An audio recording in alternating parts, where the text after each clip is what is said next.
আসসালামু আলাইকুম। এটা রান্না করেছিলাম হচ্ছে মিষ্টি কুমড়া দিয়ে হচ্ছে আলু দিয়ে ভেজে এরপরে হচ্ছে মাছ দিয়ে রান্না। মিষ্টি কুমড়া যেহেতু একদম নরম সবজি সেহেতু এটা কোনো তরকারিতে ইউজ করলে একটু বেশি জাল হলে হচ্ছে গলে যায়। সো এটা না যাতে না গলে সেজন্য হচ্ছে আমি এরকম করে ছোটো ছোটো করে কেটে নিয়েছি, যেহেতু অল্প মিষ্টি কুমড়া এবং খুবই মিষ্টি ছিল চিনির মতো। এভাবে আমি তেলে ভেজে নিব, তাহলে আর এটা ভাঙবে না এবং খেতেও সুস্বাদু লাগবে। আর একটা আলু ছিল, সেটা দিয়ে দিয়েছিলাম আমি। এটাকে আমি অনেকক্ষণ ভেজেছিলাম। যাদের হাতে সময় আছে তারা আসলে এরকম করতে পারে, কিন্তু হাতে সময় না থাকলে কিন্তু এটা আসলে করা উচিত না, কারণ অনেক সময় লাগে হচ্ছে মিষ্টি কুমড়া কড়া করে ভাজতে। কি জন্য বলেছিল মিষ্টি কুমড়া বেগুনি হয়? হ্যাঁ, মিষ্টি কুমড়া বেগুনি কিন্তু আসলে দারুণ স্বাদ, খেতেও ভালো লাগে। মিষ্টি মিষ্টি ঝাল ঝাল আসলেই অসাধারণ স্বাদ লাগে। এই তো দেখেন, এটা কিন্তু আমার ভাজা হয়ে গেছে। লাস্টে আমি একটু কড়া হিটে ভাজবো। এটা কিন্তু তাহলে ভাঙবে না, একদম সিদ্ধ হয়ে গেছে। সিদ্ধ হওয়ার পরে কিন্তু আর সরি, এটা কিন্তু ওই যে ঢাকনা দিয়ে ঢেকে ভাজা যাবে না, এটা একদম এইভাবে ভাজতে হবে খোলা অবস্থায়। এই তো আমার ভাজা হয়ে গেছে, এটাকে ওরা করে ভাজতেছিলাম। এটা ভাজতেই আমার বেশি সময় লাগছে, বাকি রান্নাটা আমাদের বেশি সময় লাগে নাই। এই তো আমার ভাজা হয়ে গেছে প্রায়, এটাকে আমি এখন তুলে নিব। তার আগে হচ্ছে আমি মাছটাকে ভেজে নিব। লবণ হলুদ আর হচ্ছে গুঁড়ামরিচ দিয়ে মাছটাকে মাখিয়ে দেন হচ্ছে কড়া করে ভেজে নেব মাছ। এবং হচ্ছে এই মিষ্টি কুমড়াটা আমার প্রায় 80% হচ্ছে ভাজা হয়ে গেছে। আর অল্প শুধু রান্না করার সময় মানে জাল দিলে হচ্ছে হয়ে যাবে। আমি এটা তুলে নিয়েছিলাম। দেখেন মিষ্টি কুমড়া কিন্তু একদম ভাজা ভাজা হয়ে গেছে, এই জন্য হচ্ছে এটা ভাঙে না একটাও। এমন অবস্থায় হচ্ছে আমি মশলা কষিয়ে হচ্ছে এটার মধ্যে দিয়ে দিব, তাহলে আর ভাঙবে না এবং খেতেও দুরন্ত স্বাদ লাগবে। আসলে আমরা খাওয়ার পরে আসলে ভাবতেছিলাম আসলে এইভাবে তো খাওয়া যায়, এইভাবে খেলে আসলেই আমাদের পছন্দনীয় একটা খাবার হয়ে যায়। কারণ এটা মিষ্টি কুমড়া ছেলেরা যারা আছি আমরা, তারা কিন্তু বেশি মিষ্টি লাগে জন্য যে খাইতে চায় না, কিন্তু আসলে এটা দারুণ স্বাদ লাগে। যাই হোক, আমি তুলে নিলাম। এরপরে হচ্ছে আমি মাছ দিয়ে দিব, আমাদের জাতীয় মাছ পাঙ্গাস।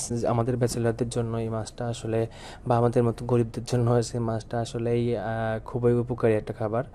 কারণ অল্প দামে হচ্ছে আমরা একটা মাছ কিনলে প্রায় 2 থেকে 3 দিন বা 4 দিনও খাইতে পারি অল্প মানুষের সংসারে। যাই হোক, আমরা ব্যাচেলার থাকি, so আমাদের 3 জন মাছ খাই, আমরা 3 জনের জন্য এটা একদম পারফেক্ট। একটা মাছ কিনলে প্রায় 7 দিন খাওয়া যায়। কারণ এটা বড় মাছ ছিল, চাকাগুলো দেখে বুঝতে পারতেছিলেন বড় মাছ ছিল। এরপর হচ্ছে পেঁয়াজ মরিচ সম্বার দিয়ে এরপরে রসুন বাটা আর হচ্ছে জিরে বাটা দিয়ে দিলাম। রসুন কিন্তু আমি ওই ছোটো ছোটো দেশি রসুন ছিল, সো একটা একটা করে ক্লিন করি নাই, জাস্ট একটু ধুয়ে হচ্ছে আমি হালকা বেটে নিয়েছি। এটা হচ্ছে আরও বেশি মজা লাগে, কারণ হচ্ছে একটু হালকা হালকা ভাজা ভাজা থাকে, খেতে ভালো লাগে। তারপর আমি একটু আদা দিয়ে দিয়েছিলাম। আমি প্রত্যেকটা মাছই হচ্ছে আদা দিয়ে দিই, তাহলে হচ্ছে কোনো ব্যাড স্মেল থাকলে সেটা হচ্ছে চলে যায়। এরপরে বাকি গুঁড়া মশলা অ্যাড করে দিব, হলুদের গুঁড়া, সজের গুঁড়া, জিরার গুঁড়া, প্লাস গুঁড়া মশলা, শুকনো ঝালের গুঁড়া। এরপর হচ্ছে অল্প একটু লবণ দিয়ে দিলাম, বাকি লবণটা পরে ইউজ করবো যদি লাগে। এরপর হালকা একটু কষিয়ে আর একটু পানি দিয়ে দিবে এর মধ্যে, যাতে হচ্ছে আরও ভালোভাবে কষানো যায় এটা। এটাকে ভালোভাবে কষিয়ে দেন হচ্ছে ওই যে ভেজে রাখা হচ্ছে আলু আর মিষ্টি কুমড়া দিয়ে দিব। এই তো এখন দিয়ে দিয়েছিলাম, যেহেতু আমরা একদম মাত্র 2 জন খাবো আর একজন তো গ্রামে চলে গেছে, সো 2 জনের জন্য আমাদের এতটুকুতে হয়ে যাবে এবং খুব পারফেক্টলি হয়ে গেছিলো। আর এটা হচ্ছে মেইন ডিশ না, এটা মেইন ডিশ ছিল, সাইড ডিশ হিসেবে আরও অনেক কিছু ছিল। সো মেইন ডিশের উপরে চাপটা একটু কম ছিলই। যাই হোক, এরপরে হচ্ছে আমি আর একটু পানি দিয়ে ঝোল ঝোল করে দিয়ে দিলাম। এটা ঝোল ফুটে আসলে হচ্ছে এর মধ্যে আমি বাকি মাছগুলো দিয়ে হালকা একটু নাড়াচাড়া করে হচ্ছে নামিয়ে নিব। এই জন্য কিন্তু একটা স্পেশাল মশলা অ্যাড করতে হবে এর মধ্যে। আচ্ছা, আমি লবণ টেস্ট করে দেখলাম হচ্ছে আর একটু লবণ লাগবে, আমি লবণ দিয়ে দিলাম। এই তো ঝোলটা ফুটে আসছে, এখন আমি মাছ দিয়ে দিব। আরও বেশি ফুটে আসলে কিন্তু ঝোল শুকালে মাছ দিলে ভালো লাগবে না, সো আমি এই অবস্থায় মাছ দিয়ে দিব। পাঙাশ মাছে যেহেতু তৈলাক্ত, সো এটা যে কোনো তরকারির সাথে যায়, আলু বেগুন সব কিছুর সাথে যায়। আমি আবার মিষ্টি কুমড়া দিয়ে রান্না করলাম, এটা নতুন, আসলে এটা কখনো খাইনি আমরা। মিষ্টি কুমড়াগুলো কিন্তু একদম আমার আছে, সরি আস্তে আস্তে আছে, যেগুলো এখনও ভাঙে না। এই জন্য হচ্ছে মিষ্টি কুমড়াটা ভাজা, প্লাস ভাজলে যে কোনো সবজি যে কোনো তরকারি অনেক বেশি মজা লাগে।